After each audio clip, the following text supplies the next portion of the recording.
começar, viu? Começar lá, viu?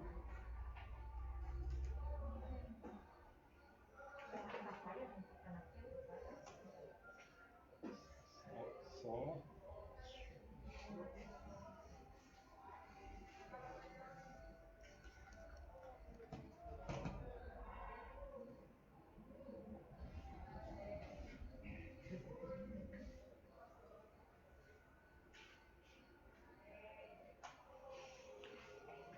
Sou eu que dirijo?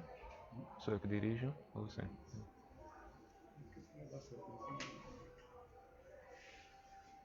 Bom, muito boa noite. Vamos iniciar o nosso estudo da noite de hoje. Aos que estão aqui presentes, né, que hoje é uma reunião presencial, né, nós estamos aqui no Grupo Cristão Espírita Angorá, e aqueles que estão nesse momento adentrando aqui no grupo do Facebook, sejam todos muito bem-vindos. Vamos iniciar com a leitura preparatória do livro Pão Nosso, Francisco Cândido Xavier, pelo Espírito de Emmanuel. Ouça-nos. Disse-lhe Abraão: eles têm Moisés e os profetas, ouçam-nos. Lucas, capítulo 16, versículo 29. A resposta de Abraão ao rico da parábola ainda é ensinamento de todos os dias no caminho comum. Inúmeras pessoas se aproximam das fontes de revelação espiritual. Entretanto, não conseguem a libertação dos laços egoísticos, de modo que vejam e ouçam, qual lhes convém aos interesses essenciais. Há precisamente um século, estabeleceu-se intercâmbio mais intenso entre os dois planos, na grande movimentação do cristianismo redivivo. Contudo, há aprendizes que contemplam o céu, angustiados tão só porque nunca receberam a mensagem direta de um pai ou de um filho na experiência humana. Alguns chegam ao disparate de se desviarem da senda alegando tais motivos. Para esses, o fenômeno e a revelação no espiritismo evangélico são simples conjunto de inverdades, porque nada obtiveram de parentes mortos ou em consecutivos anos de observação. Isso, porém, não passa de um contrassenso. Quem poderá garantir a perpetuidade dos elos frágeis das ligações terrestres? O impulso animal tem limites. Ninguém justifique a própria cegueira com a insatisfação do capricho pessoal. O mundo está repleto de mensagens e emissários há milênios. O grande problema, no entanto, não está em requisitar-se a verdade para atender ao ciclo exclusivista de cada criatura, mas na deliberação de cada homem, quanto a caminhar com o próprio valor na direção das realidades eternas. Bom, vamos iniciar agora, vamos passar a nossa prece com o nosso irmão Herman.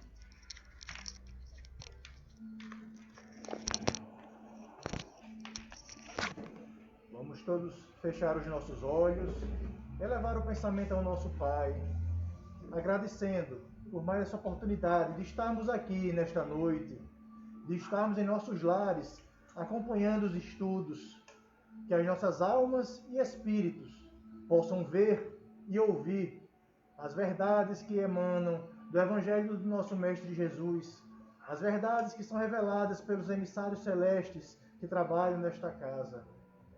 Pai nosso que estás nos céus, santificado seja o vosso nome. Venha a nós o vosso reino. Seja feita a vossa vontade, assim na terra como nos céus. O pão nosso de cada dia nos dai hoje. Perdoai as nossas ofensas, à medida que perdoarmos os nossos ofensores. E não deixeis, Pai amado, cairmos em tentação, mas livrai-nos de todo mal, que assim seja. Com esta prece, te pedimos permissão, ó Pai amado, para darmos por iniciado o estudo da noite de hoje com muita paz, com muito amor, que assim seja. Bom, gente, hoje vamos dar continuidade ao livro Loucura e Obsessão, psicografia de Divaldo Pereira Franco, espírito Manuel Filomeno de Miranda, que a gente já vem fazendo aí há algumas semanas, né?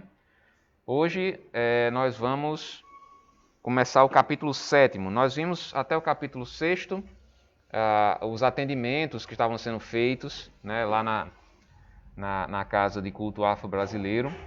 Né, vimos diversos casos, o caso de Lício, né, que ele não estava muito bem à vontade com o corpo que ele possuía.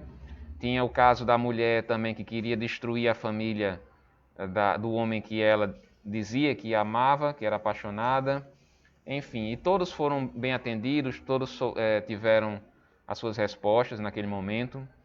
Né? E hoje nós vamos ver mais um caso, né? Um paciente, né, que chegou na casa, chamado Aderson. E vamos ver o que é que se passou com ele.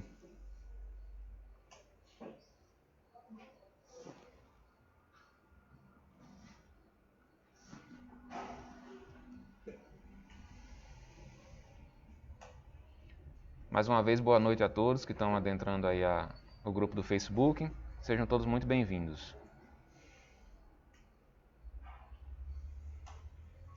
Então, começa assim.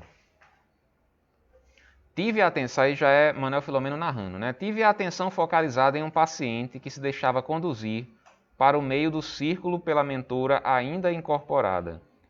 O olhar parado, denotando a demência adiantada, os músculos em rigidez, a face pálida e descarnada, a absoluta ausência do lugar em que se encontrava. Foram aplicados passes, do meu ponto de vista desordenadamente, que ele parecia pouco assimilar, permanecendo na mesma invariável postura de semi-morto em situação apenas vegetativa. Então, o nome desse rapaz, né, que ele é revelado mais lá na frente, se chama Aderson, e ele, não propriamente o rapaz da foto, isso é meramente ilustrativa, né, essa foto aí.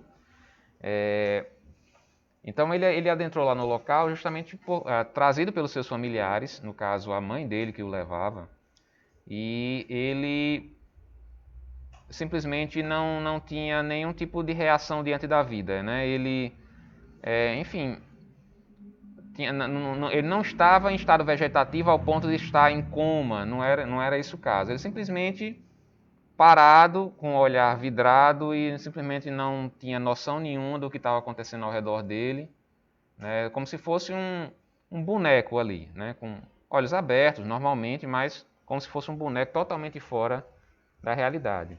E ele foi justamente levado para lá para ser tratado, né? E a gente vai descobrir o que é que aconteceu com ele.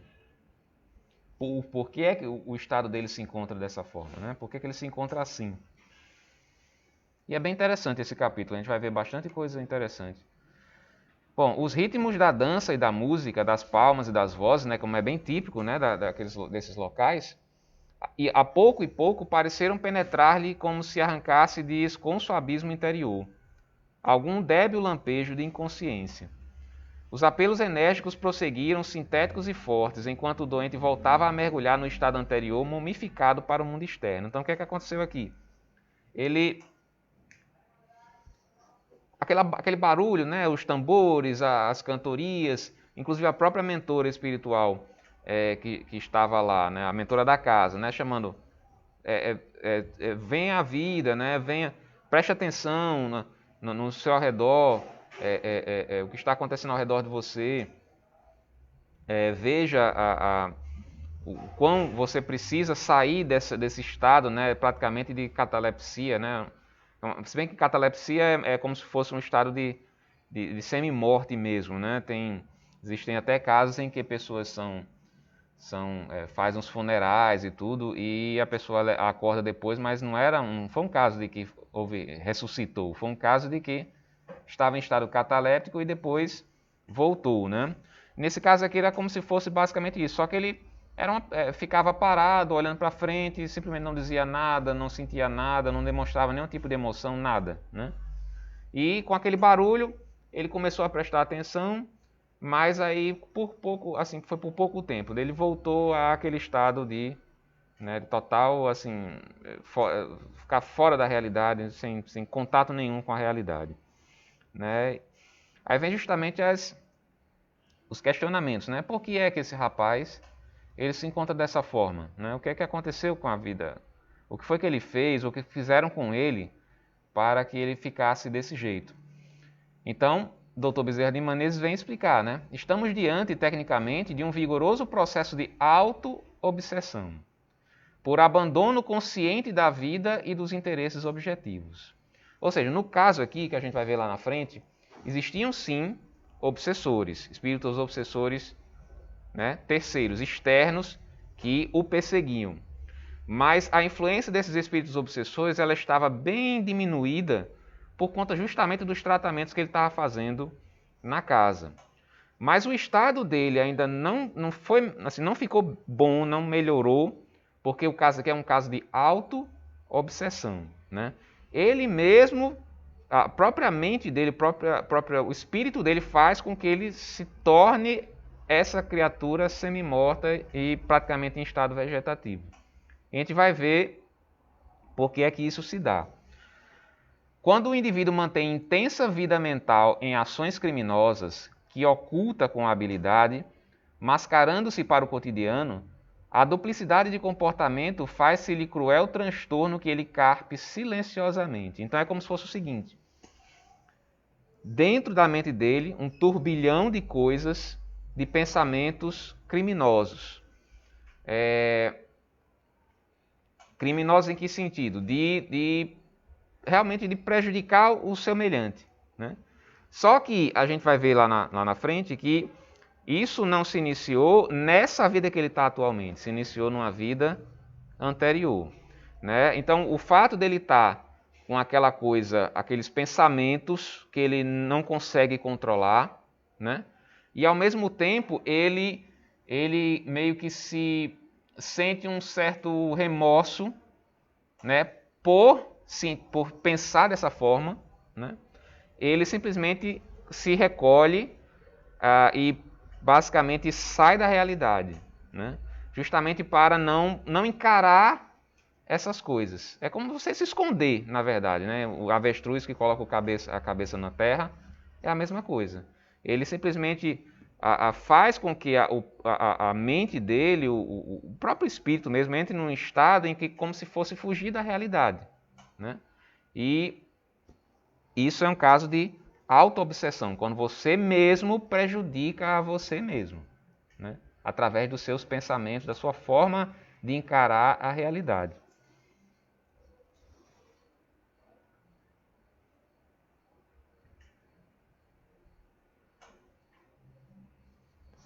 Você pode ligar aí, por favor? Ligar o ventilador, por favor. O ventilador. Bom, aí continua aqui o Dr. Bezerra explicando. Passam desconhecidos pelo mundo esses gravames que o eu consciente sepulta nos depósitos da memória profunda, sem que eles se aniquilem, ali permanecendo em germe, que irradia ondas destruidoras envolvendo o criminoso. Às vezes irrompem como estados depressivos graves e noutras surgem como complexos de culpa. As cenas hediondas que fixaram retomam implacáveis, cada vez mais nítidas, sem que quaisquer novas paisagens se lhes sobreponham. Então é aquele pensamento do mal, né, que está ali na mente dele, sem que ele consiga controlar, né, e para fugir disso, ele praticamente se transforma num vegetal, né, numa criatura semi-morta, né, por própria força da mente dele. Né? É impressionante isso, né?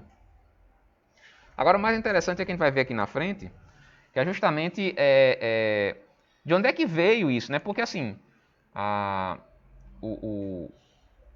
tudo bem que assim, nenhum ser aqui que vive nesse mundo é perfeito, né? Nós temos pensamentos negativos de todas as formas. Mas por que nesse caso aqui a influência é tão grande ao ponto de trazer uma alteração orgânica, né? Porque ele praticamente deixou de viver, né? Por conta disso, né? A queda no despenhadeiro do crime ou do vício dá-se-lhe de um salto ou por meio de sucessivos passos. Todavia, a ascensão é sempre muito penosa e há esforço continuado, qual ocorre na terapia das doenças de grave porte, exigindo esforço incessante e medicação cuidadosa. As exulcerações da alma são de gênese profunda, em consequência doridas no seu processo de cicatrização. Então, assim, pode-se errar, cometer erros, né? E no caso de cometimento de erros graves, né, nós vamos marcar a nossa vida de tal forma que muitas vezes vai ser necessário um lento processo de recuperação, né? Como no caso dele aqui, que vem de uma vida passada e ele estava nessa vida em processo de recuperação. Mas, justamente, é tão sofrido para ele, é tão dolorido, que ele simplesmente quis esquecer, quis fechar os olhos, melhor dizendo, quis fechar os olhos para esse resgate que ele estava tendo, né? Então isso fez com que ele se tornasse dessa forma, né? Ficasse nesse estado quase cataléptico, né?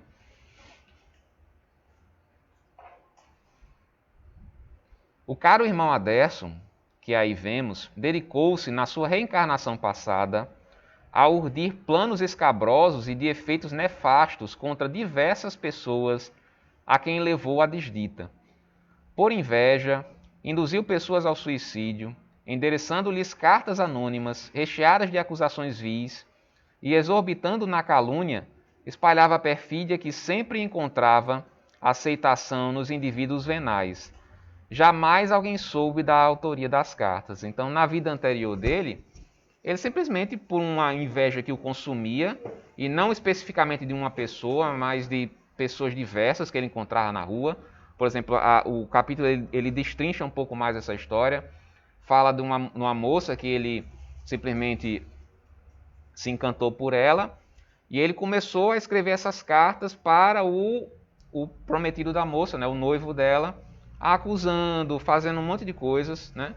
Até, de certa forma, o rapaz acreditou nessas cartas, né? E a abandonou, e ela simplesmente entrou num estado de depressão e definhou até desencarnar, né? E no caso também de outro rapaz, que ele mandou também cartas, sempre se utilizava desse mesmo expediente, né? De mandar cartas com calúnias, enfim, com mentiras, e esse outro rapaz também cometeu suicídio por conta disso, né? E simplesmente por conta de uma inveja obsessiva que ele sentia das outras pessoas, né? E isso fez com que ele, como diz aqui, ninguém sabia quem tinha escrito essas cartas, até mesmo porque era uma coisa muito específica, né, a determinada pessoa, enfim. E cartas anônimas, né, naquela época, no caso aqui eu não sei em que data se passava essa encarnação, mas provavelmente seria muito complicado se descobrir uma identificação de uma carta anônima, né? Então ele chegou até a desencarnar, assim, ele, enfim, viveu a sua vida e assim, várias vezes ele fez isso durante a sua vida, né, prejudicando mesmo as outras pessoas, até como nesses casos de suicídio e tudo, vários foram os casos. E ele chegou a desencarnar, enfim, no seu período normal. Foi quando ele acordou no mundo espiritual, né? E estavam esperando por ele aqueles que ele fez o mal, né? E estavam lá todos ferozes em busca de vingança, né? E é justamente o que a gente fala aqui no próximo slide.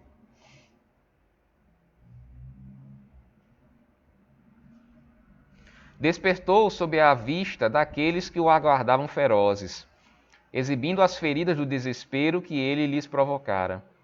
Surpreso ante a vida após a morte física, né, porque ele não acreditava nisso, negou os fatos escabrosos e, mesmo sob implacável cobrança da loucura, bloqueou a mente em tentativa inútil de fugir ao ressarcimento inditoso imposto pela ignorância dos seus inimigos. Né? Então, muita ingenuidade, né?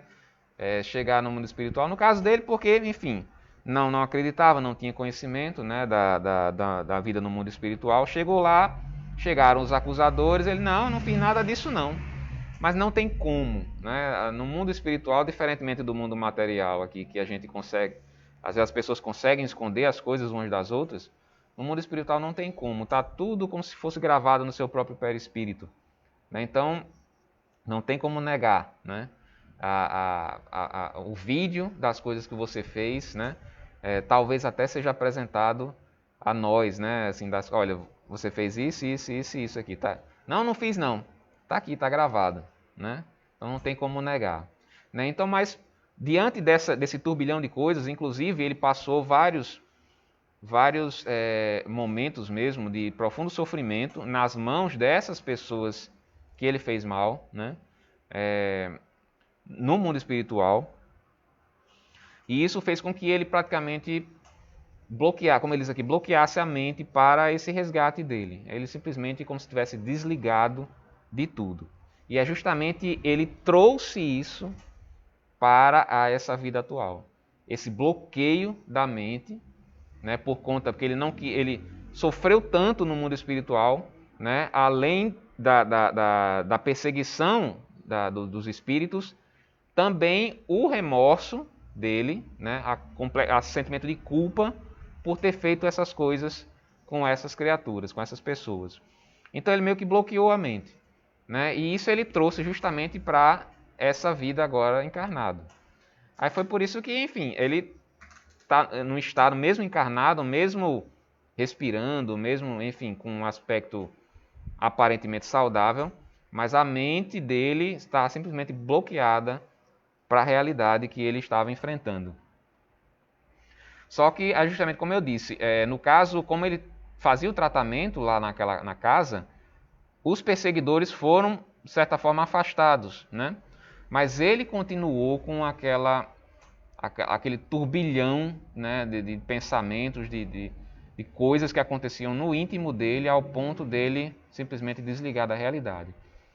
Transcorridos muitos anos de infortúnio, Adécio foi reconduzido à reencarnação com todas as marcas do horror que lhe foi infligido pelos seus inimigos.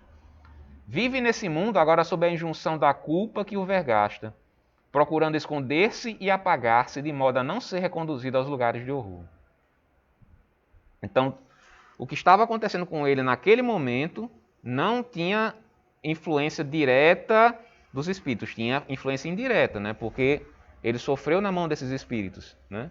dos seus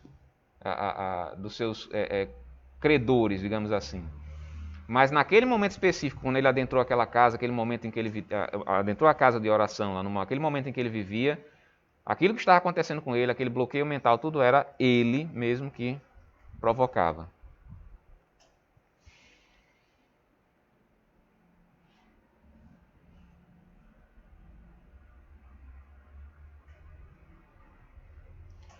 Como se vê, a obsessão não é, neste caso, o fator responsável pela loucura, né? A obsessão dos espíritos. A autopunição que gerou o quadro de resgate para o infrator da lei. Aqueles inimigos desencarnados que se lhe acercam pioram-lhe a expiação, mas é o espírito quem se impõe os sofrimentos, né? E isso é um caso específico de auto-obsessão.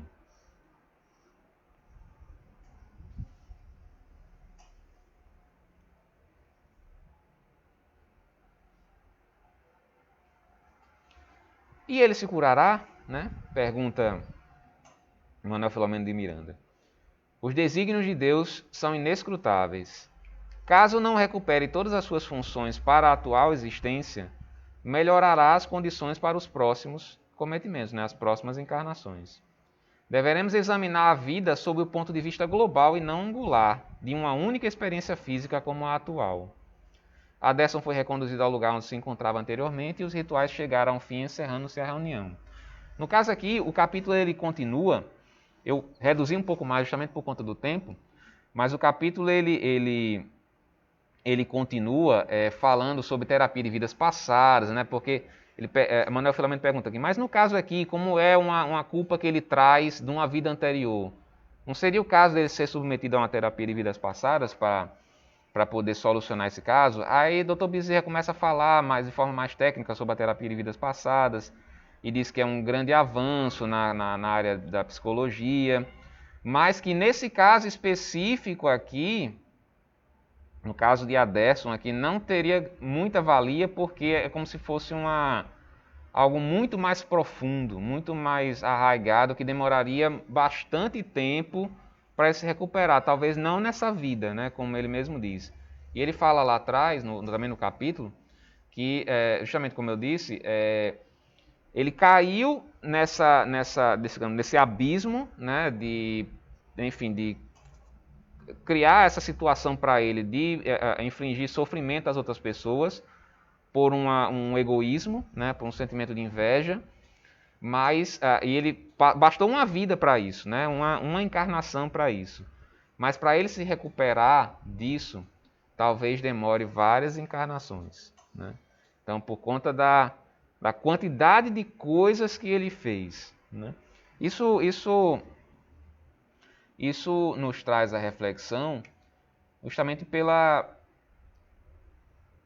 a importância de nós refletirmos acerca das decisões que nós, né, tomamos nas nossas vidas, né? É aquela coisa, né, a quem muito lhe foi dado, muito lhe será cobrado, porque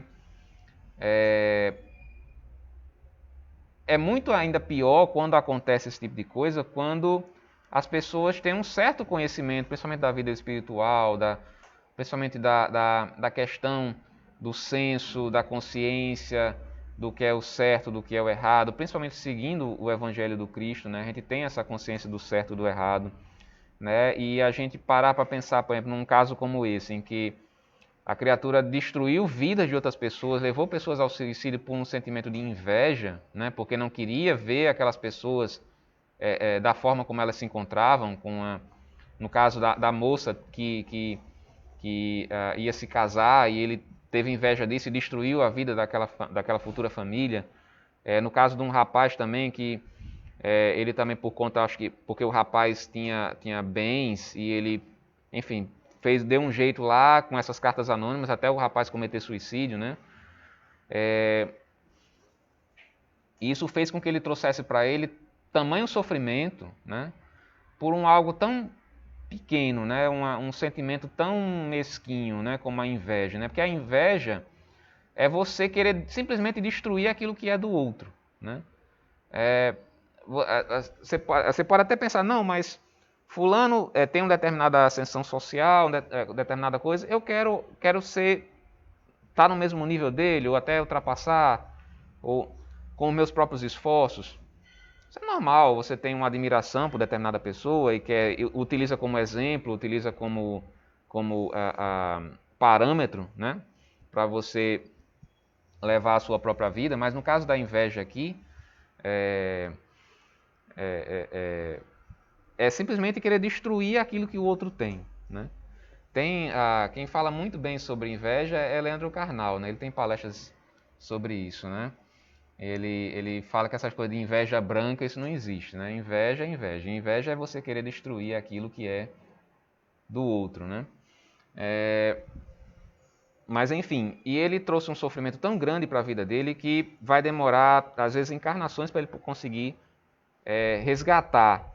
E nesse caso específico aqui, ele simplesmente está vivendo uma vida vegetativa, uma vida semi-morta, por conta do complexo de culpa, do remorso que ele sente por aquilo que ele fez àquelas criaturas, né?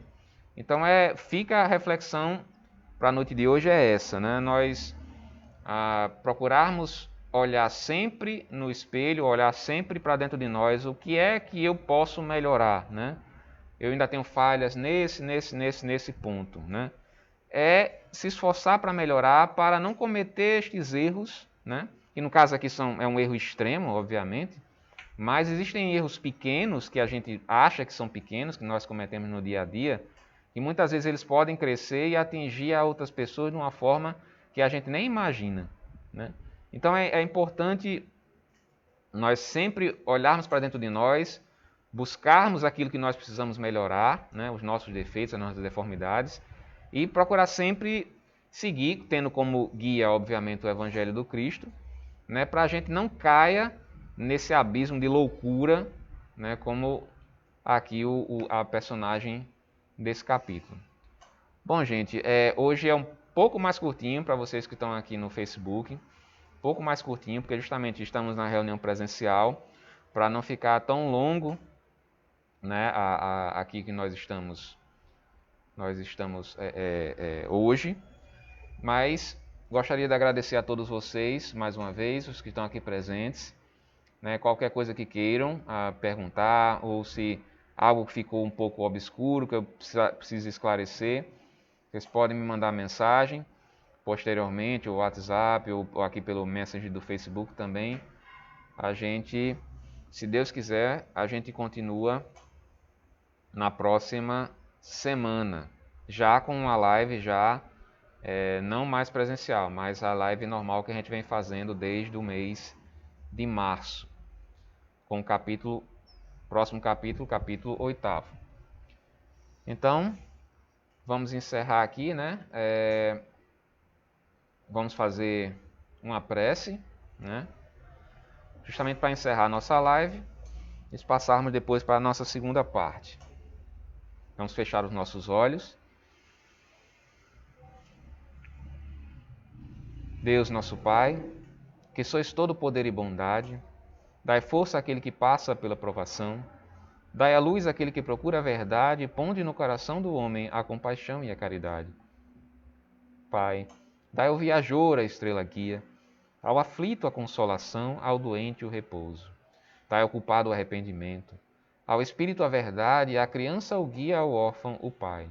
Senhor, que vossa bondade se estenda sobre tudo o que criastes. Piedade ao meu Senhor para aquele que vos não conhece. Esperança para aquele que sofre. Que vossa bondade permita aos Espíritos Consoladores derramarem por toda parte a paz, a esperança e a fé. Deus, um raio, uma faísca do teu amor pode abrasar a terra. Deixai-nos beber das fontes desta bondade fecunda e infinita. E todas as lágrimas secarão, todas as dores acalmar-se-ão. Um só coração, um só pensamento subirá até vós como um grito de reconhecimento e de amor. Como Moisés sobre a montanha, nós vos esperamos com os braços abertos. Ó poder, ó bondade, ó beleza, ó perfeição. E queremos de alguma forma alcançar a vossa misericórdia. Deus, dai-nos a força de ajudar o progresso, a fim de subirmos até vós. Dai-nos a caridade pura, dai-nos a fé e a razão, dai-nos a simplicidade que fará de nossas almas o espelho onde se refletirá a vossa sublime e misericordiosa divina imagem. Com esta prece, te pedimos permissão ao Pai para dar por encerrado o estudo da noite de hoje, com muita paz, com muito amor. Que Deus abençoe a todos que estão aqui presentes na live e nos vemos na próxima semana, se Deus assim permitir.